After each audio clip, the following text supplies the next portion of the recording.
Community Foundation Ireland are here today in Mullingar for our convening Community Roles and Climate Goals. We're delighted to be joined by nearly 100 activists, grantees, partners and friends of Community Foundation Ireland. As a philanthropic hub with the mission of equality for all in thriving communities, we know how important climate action, the biodiversity crisis and climate justice is to our mission. So we face urgent challenges around climate change, reducing our greenhouse gas emissions and protecting and restoring nature and biodiversity. All the indicators are going in the wrong direction and we urgently need to take action, but we need to do so in a fair and inclusive manner. I think the role that philanthropy can play is working with communities to hold everybody accountable. It's really important that when we set out plans that we deliver on them, but also bringing communities together with agency to try and frame solutions that work in place. They may work in policy, but we need to frame them that on the ground they really make sense for people. With climate, winning slowly is the same as losing. And while we have made a lot of progress in recent years, it is nowhere near the scale and urgency that's needed to ensure effective climate action consistent with the 1.5 degree threshold. That's why law and litigation is really important to ensure that we do what we need to do to stay within that threshold. And we're really grateful in CLM and the Centre for Environmental Justice for the support shown to us by philanthropy through Community Foundation for supporting that really important work, that litigation work, that advocacy work to ensure climate accountability. It's vitally important we take everyone with us, because there are a lot of people out there who are seeking to exploit splits to polarize people around climate change. We need to bring everyone together. Be done with really good communications and engagement, not just telling people about climate change, but finding a way that it speaks to who they are, what they care about, what's important to them. We've really failed to invest properly in it.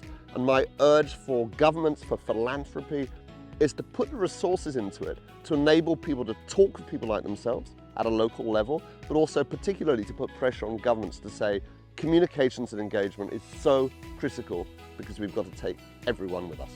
Ireland's Climate Action Plan only mentions women just 6 times, and that's in a predominantly international context. If we truly don't want to leave anyone behind and include women and marginalised communities, we need to have them at the decision-making space and at the climate policy-making spaces as well. Really, I hope the panel got across an understanding that communities have great agency, great power, great strength, and all they need is the support to be key players in the climate transition. And I also hope, coming from a football club, that they got an understanding that non-typical actors need to be involved, especially institutions. We're 135 years old. We're a very trusted entity within our community. I hope that they get an understanding that trusted entities are the catalyst of this transition. We work with communities across the island of Ireland, and core to that is recognising that people and communities often have more pressing priorities than tackling climate change. So I suppose the way we look at it is how can climate action and how can this unleashing of resources and investment to tackle climate change, how can this actually benefit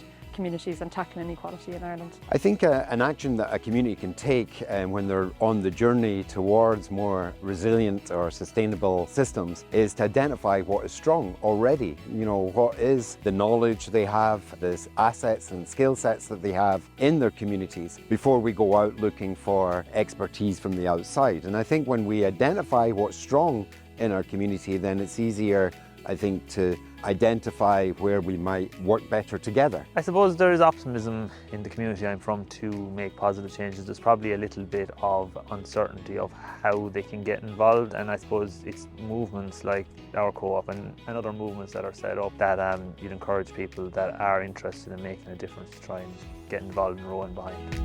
I would love for communities to recognise their power, and I know that's so difficult when it is so hard to push back. But we know communities can do it, and I would love communities to understand that they can assert themselves. They don't have to take the harms that happen to them, and that they can push back, and that there are people out there that want to support them to do that. I think that we have seen such powerful recommendations, for example, coming out of the Citizens' Assembly and Biodiversity Laws, that children and young people's Citizens' Assembly and Biodiversity Laws, they want to see change. They want to see radical action. And that's really what keeps me going and inspires me to keep going with the work that we do. And also our members, the community of activists, advocates, specialists, scientists, and experts that we have working with us. Communities have a huge part to play in this. Communities are able to come together, make better decisions for the future that help us all progress. Someone a lot smarter than me once said, if you want to go fast, go alone. If you want to go far, go together. And that's why we need to work with communities in order to overcome social justice issues and climate justice issues. I've been involved in climate activism since I was 10 or 11. I think there's a bit of fatigue, there's a bit of a sense of kind of doomerism of how can we actually make a change when it comes to anything from local changes right all the way up to negotiations under the UNFCCC framework. I guess my hope is just that I can find the hope that there actually is a just future and a real hope for a just transition towards a more sustainable future. I would like to see more people getting involved in direct action, environmental and other politics, to demand of our politicians to do the right thing, and for people to basically not ask for permission, but maybe forgiveness in terms of taking over disused houses and factories and so on. I just think that we need to be much more deliberative and much more ambitious in what we do as citizens, because we're rivet popping the life supporting systems of the planet. We can't wait around for politicians, and while we need to lobby them, we need to take direct action as well. So it was fantastic that the Community Foundation brought us all together. It was very affirming and inspiring, and so we need to stay connected as we move through the tough times ahead, just to keep ourselves going, but also to try to make that fantastic movement, I guess, that we want to be for a safer, cleaner, healthier future, visible to the public and visible in our communities as being connected and as being part of one big transition, one big transformation away from fossil fuels, away from pollution and towards the safer, cleaner, healthier future we all want.